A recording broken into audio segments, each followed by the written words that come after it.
After months of negotiations, drama, and legal challenges, Elon Musk, the founder of Tesla, closed a 44 billion USD deal to buy Twitter on 27 October 2022.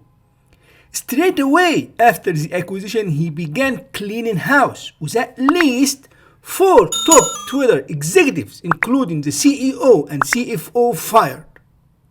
Elon Musk said he would lift Twitter's content moderation policies, eliminate spam, add new features, and provide more transparency about the algorithms used to promote content. Hello folks, this is Sam Said, and I will show you the consequences of mergers and acquisition deals if it goes wrong.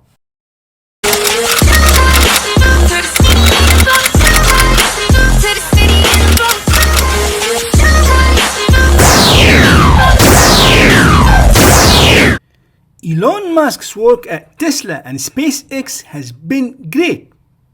Tesla electric vehicles have pushed the automobile industry toward a greener future, and SpaceX made history by launching the world's first all-civilian space flight last year.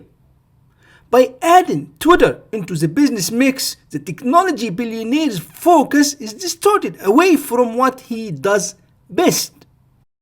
Tesla's share price dropped to 223.07 USD per share, marking its worst week since the COVID-19 pandemic in March 2020.